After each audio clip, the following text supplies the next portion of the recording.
I am honored to introduce Lord Mark Malloch Brown.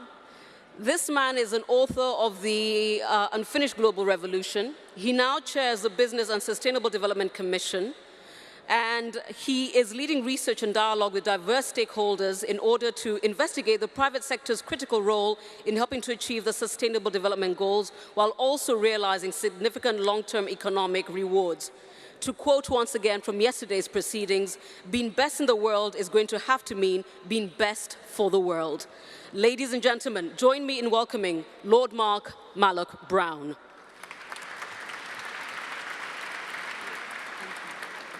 Well, although I'm an old UN guy, the Brits in the room have told me I have to start with a Brexit joke. This is a very important night for we Brits, because tonight I address you as a Brit. Tomorrow morning, I'll either be a little Englander or a recovering European. Well, I think like most of the other Brits in the room, I'm rather in favor of the second. But I'm thrilled to have been asked to, if you like, give the greeting speech tonight. Thank you, Lisa, very much for allowing me to do this, because I am old enough to remember when the Global Compact, rather than filling a ballroom at Cipriani's, would have been lucky to have filled a corner table in the cafeteria at the UN. And they'd have all been fighting about who paid for the coffee.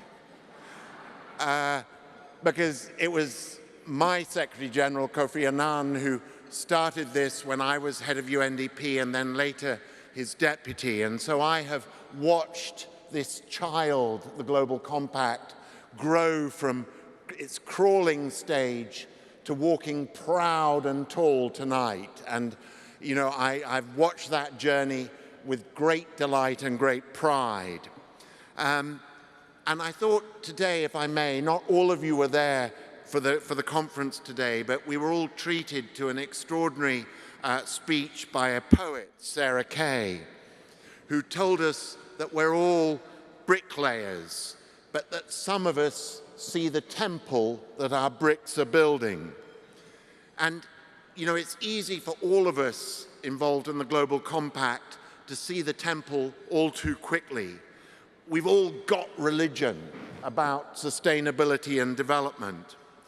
But I just want to take the moment at the beginning of this lavish dinner to, in a sense, paint the other side of the picture, to remember the price of not building the temple of a sustainable global development economy, the price of slowing global growth, of much higher and more volatile energy prices, of much greater insecurity with forced migration and all sorts of other challenges to the political order, versus what we all talked about and basked in today, which is of a world of sustainability, a circular economy where we start to price in the cost of the energy we use and the resources we deplete, but which ends up in prosperity spread much more widely, in which all can enjoy.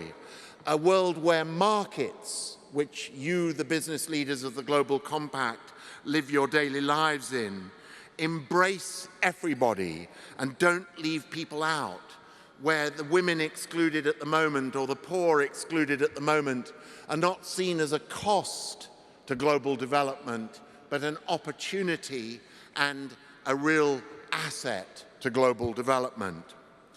Now, as was said in the introduction, you know, once a Deputy Secretary General, you have to find something to do later. And so, in my case, I chair a commission on business and the global goals. And I do it because, you know, I was very involved as Kofi's head of development, the head of UNDP, in the Millennium Development Goals. And those were challenged and complicated at the time, but they were a fraction as difficult as these sustainable development goals to achieve. And, you know, there is a real feeling amongst those of us who've lived through those goals and their unlikely success in terms of several of them, most notably the halving of poverty, that we have to bring the business community on side. This isn't a matter of a little bit more UN programming. It's a matter of bringing trillions of dollars of private sector, enterprise, capital, innovation into the game. And so we've developed a commission whose intention is to talk business to business, to not talk about development in the language of the UN or the language of development, but in the language of business, about results and opportunities and deals that can be done, and the huge social impact that engaging in development can provide. And a number of people here tonight, Lisa herself, Matt Snipper, who spoke yesterday, John Danilovich, are members of the Commission, and others who are not here, who many of you know, like Paul Pullman and Jack Ma, are also of it. But, you know, it's this inspirational idea that capital is too important to just seek short-term, highest returns in markets like North America. It needs to get out there, take risks, get engaged, offer the innovation which has been so striking. I mean, we're all aware of what mobile banking has done in Africa, but perhaps not so aware of what mobile energy systems have done to allow solar energy leased and paid for daily through mobile phone payments to reach households in Kenya, Tanzania, and many other parts of the world. And it's this kind of innovation and capital which the private sector is so good at. But it's a private sector in partnership with governments, with the UN, and with civil society, because it's a patient, long-term capital which is very respectful of the social and economic rights of the people it seeks to invest in. And so it needs courage. It's not the kind of stuff that is easily reportable in quarterly reportings to governments, to shareholders rather.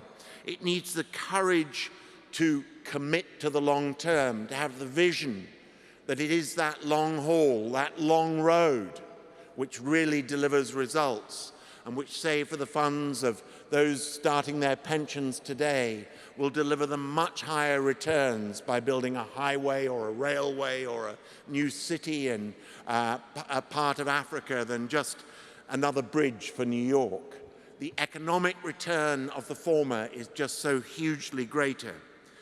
And it is the Global Compact which has got such a key role in making sure that we bring those linkages together. To go back to the analogy of the poet, we're all bricklayers, but the way we understand we're not individual bricklayers putting a single brick there, but that we are collectively building a temple, is when we see those around us. So maybe I'm going to rename my commission the Bricklayers Convention. But if I don't do that, at least tonight here at Cipriani's, that's what we're about. We're all putting our individual bricks in place, but the bricks add up to a temple. And when we go home and we tell our fellow businessmen of the opportunities in this new circular, sustainable economy, the opportunities to build new products, to disintermediate and disrupt existing markets with new, lower cost, more sustainable solutions. When we do that and carry the word, as I hope we, the Commission, and the Global Compact can do, we are no longer, if you like, building a single temple. We are building a city, a world of temples. So thank you so much to the Global Compact for bringing us modest bricklayers together tonight. Thank you.